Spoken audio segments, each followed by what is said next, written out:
Alright, hello everyone, and welcome back to another episode of Donkey Kong Country Tropical Freeze. In the last episode, we took on the first 3 stages of Donkey Kong Island, and in this episode, we're taking on a couple more, starting with, oh boy, Blurry Flurry. Let's head on in. So, if you know my reaction, you know that this one's gonna be a doozy of a level. So, I'll get this off of the bat.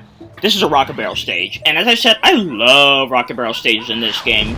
And that holds true here, actually. Despite how I sound, I actually love this stage. It's so tense, I love it.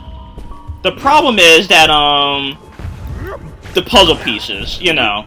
The fact, that, you know, you have to get, like, you know, a lot of puzzle pieces in Rocket Barrel sections are based on getting bunches of bananas that, you, can't stop. So, you know, you have to get them on your first try. And that's definitely gonna, you know, bite me really hard here.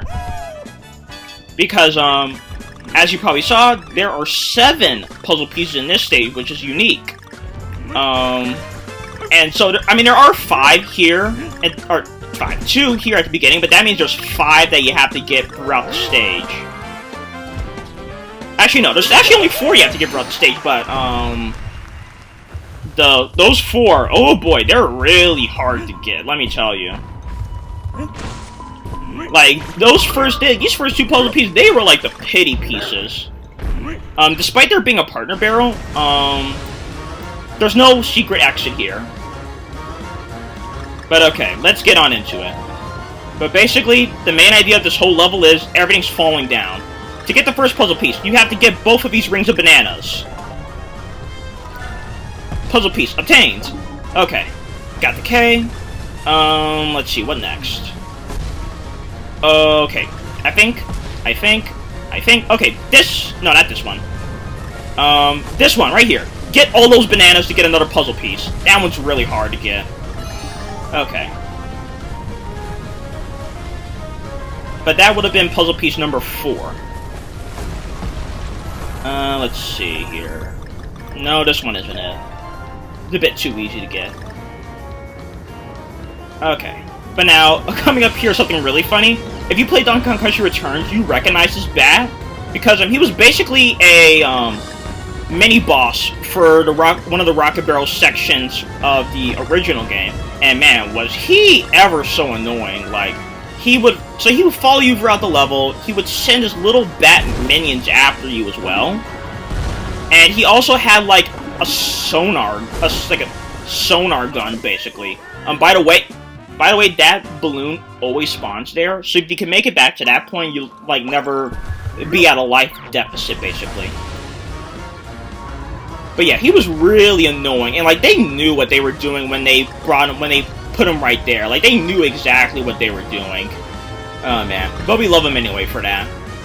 The developers, not that bad. That bat I still don't like him. And, oh man. That one could be a bit of a doozy. Okay. So, like I said, this balloon always spawns here, so if you die, just grab that and you'll never lose a life. Beat down lives. Okay, get all these bananas here to get another puzzle piece, and that would have been 5. Come up here to get the N. Oh, man, I could really use a checkpoint, because I'm a bit low on, health. Oh, I messed up hardcore. I messed up hardcore right there. So what you had to do was, so you see how I got all these bananas and coins and all that? You have to do that for both sections where those snowballs are falling down. You have to get both of them. I have a hard time explaining it because I'm doing this, but it'll make sense when I come back for it. But yeah, those are another 2 puzzle pieces that we have to come back for. But now we got basically the minecart, because there actually is no minecart section for this world. This is basically it. So yeah, so we're in the snowball. And this section actually doesn't last that long, but it's really cool because it's so unexpected. You're expecting like a full Rocket Barrel section, and then it's like, wait, what? But yeah. But okay. So, as you can see, there's kind of like a little bit of platform over there. We'll jump over to it, ground pound, and here's a bonus room. Oh boy. But, we're not doing too good, people. We're, like, down 4 puzzle pieces. Unless I fail this too. Please don't let me fail this. Oh man, I just realized what room this is, actually. This is my, like, you know, this is like my terror room right here. I've messed this bonus room up, like, the most, I think. Okay. Come on, get that. Get that! Oh, thank goodness. I thought I fell past it. Oh, boy. Okay. But yeah, so, as I usually say, do everything I do, and you would have had all 7 puzzle pieces.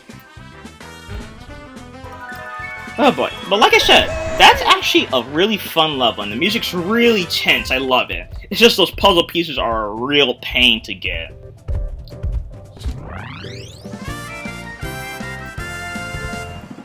But okay. We got our next stage. And we also unlock Flunky's. I said Flunky again. Flunky's. Well, I guess if you look at him, he kind of looks like a flunky, to be honest. But next, let's head on in the Forest Folly.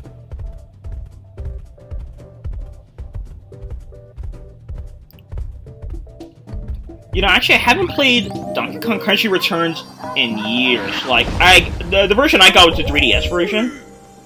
Just because I preferred my 3DS over my Wii, just because, like, I didn't feel like having to worry about batteries.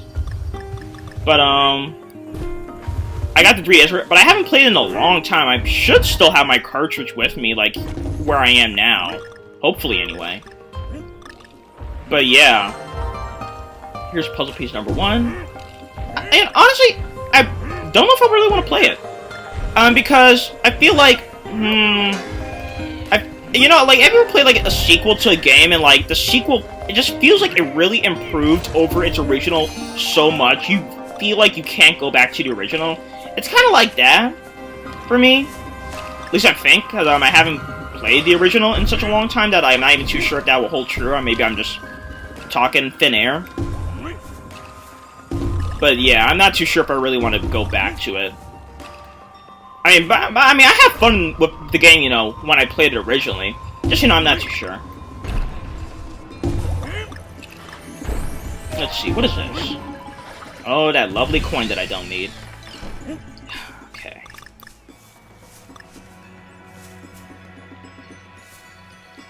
And drop down. There we go.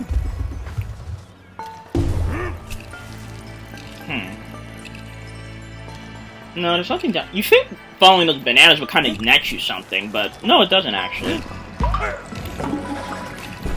Okay, let's see here. I think I may have done it too early. Oh, nope, thank goodness. There we go. And I'm probably gonna get hit. Yep. Okay, let's grab this O. And, oh, okay, yeah, here we go. This is where the next puzzle piece is. Oh, this music's also pretty good. Like I said, the music's really great here, like, it's setting the scene so well. I love it. Let's see here.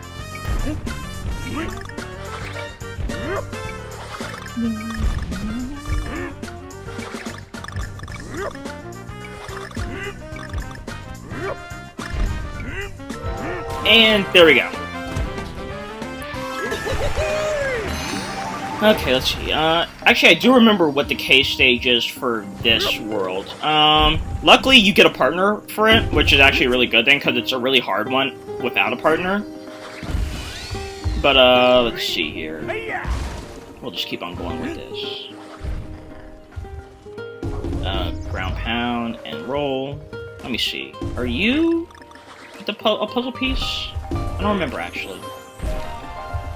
Nope, you aren't. Okay, let's see here. Or no, actually, get all these bananas here to get the puzzle piece, I believe. There we go. Come on. There we go. There we go. Puzzle piece right there. Oh, another game that okay, so, another one of my top 5, actually, series is Monster Hunter. And the game I play, my favorite game in the series thus far is Monster Hunter Generations Ultimate, or Double Cross, if you're a bit more familiar with the Japanese version. Oh, wait, is this gonna sing? Hope not.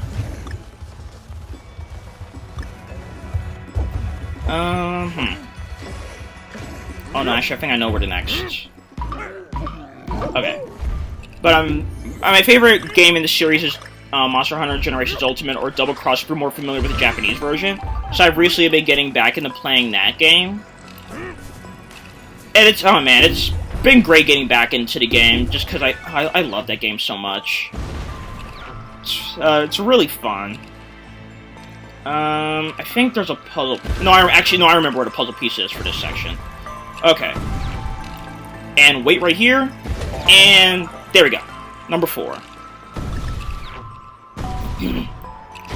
Get your grab button ready.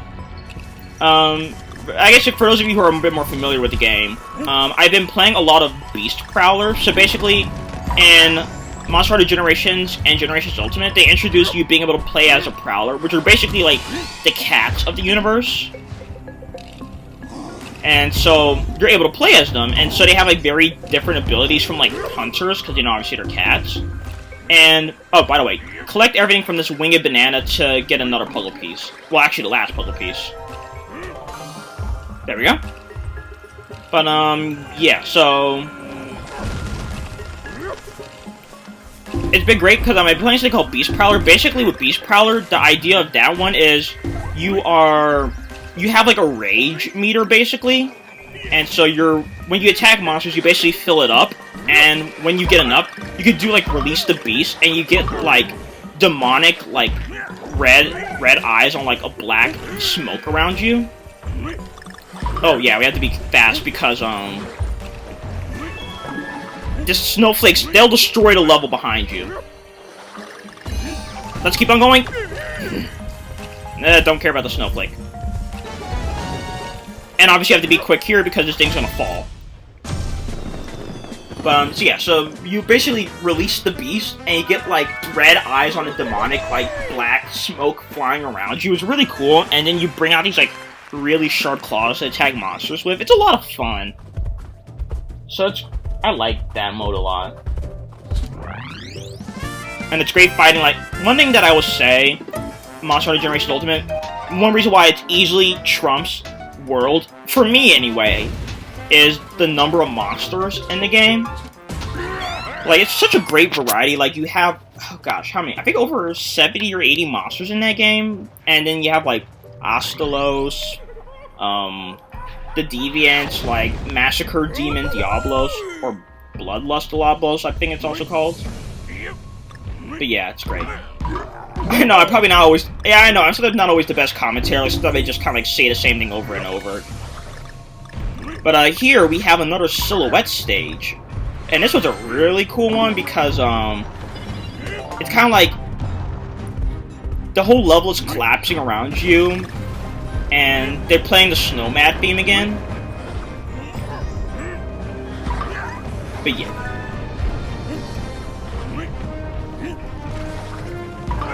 Oh, one game I do actually want to get... Okay, I actually played this game before, so... Another one of my top 5 series is actually Assassin's Creed. And my favorite Assassin's Creed game to date is Assassin's Creed Syndicate. Let's see, what do you want to do here? No, you want to keep going, I think. My favorite game in the series thus far is Assassin's Creed Syndicate. And so... You know, we're gonna change to... Diddy. There we go. I at least want to keep some sort of variety. Anyway. It's Assassin's Creed Syndicate, so it's basically like... I guess the British Victorian... Industrial... Come on! The Industrial Revolution of Great Britain's, like, Assassin's Creed game. And, I want to get it... I have it on my PC, but I want to get it on my PS4 now. Because, it's just my new preferred... Well, actually, no. Switch is technically my preferred platform, but, you know, not all games are on the Switch, so... PS4 is kind of like, fills in the gaps, basically. So I want to get that. Speaking of Switch and Assassin's Creed, actually, I am looking forward to when... which game is it? Assassin's Creed 3 Remastered releases on the Switch, because, it's being released on, like, all systems, but, like, the Switch got a delayed release. For, like, I think a month or two, which is a shame, but oh well. You want to bounce onto here to get this puzzle piece. But But you have to kind of be quick because, like I said, this level's, you know, falling down actively. But yeah. But I'm looking forward to when that comes out because I really want to get it because actually, Assassin's Creed 3 was my first Assassin's Creed game ever. And I played it on the Wii U, and that's how I got introduced to the Assassin's Creed series. Which is really special, you know, I want to get it for the Switch so that, like, I can, like, you know, kind of go back to my roots of being an assassin, basically. Oh! Let me see, can I off-screen that out? Because you actually need to bounce off of him to, get that puzzle piece that's, like, up there. Was that inside, like, a pound pod, but still. Okay, jump off you, and there we go, puzzle piece number 4. But, you know, you actually want to know something funny? So the reason why I'm such an Assassin's Creed fan, so I'm a person who doesn't like wanton blood. Like, if it's warranted in the game, you know, then I'm fine with it. But, like, I don't like it when, like, games, like, just really, like, do a bunch of gory blood just to be, like, you know, controversial or something. You know, I want them to do it because it's part of the core of the game. So, like, I didn't like... So, just because, like, my, I guess, sort of aversion to, blood in games, I didn't want to originally get Assassin's Creed, but then I found out you could turn off the blood effects, and that's no joke, that's actually why I was able to get into the series, because you could turn off the blood effects. Like, okay, I'm not a person who's, like, afraid of blood, like, I'm not a what's the word? It's the fear of seeing blood, basically. Let me see, hold on. I'm not a hemophobic, that's the word. Like, I'm not a hemophobic by any means. Like, actually, I love seeing blood because, like, I dissect stuff. So I actually love the sight of blood. What I dislike is seeing unnecessary blood. If that makes sense. It's kind of awkward, but it makes sense in my head. So being able to turn off the blood effects in that game was actually, like, the actual selling point for me, which is kind of funny. It'd be kind of like you got into Mortal Kombat series because you play, like, the original Nintendo releases of that game where, like, they censored the heck out of those games. Though it is great seeing Mortal Kombat 11 coming to the Nintendo Switch. Because it's been, oh gosh, so many games since it had a Nintendo console release. And, you know, it's nice seeing violent games on the Switch. Like, I'm not a violent person myself, but, like, it's nice having variety for people. But yeah, I guess that's Ranquel's debate on video games, kind of, in blood. But, yeah, so those were another 3 stages of Donkey Kong Island, and just a reminder, there's actually 8 main stages. But in the next episode, we are going to be taking on Frozen Frenzy, and I will actually check to make sure I know where the secret exit is. So I will see you guys next time.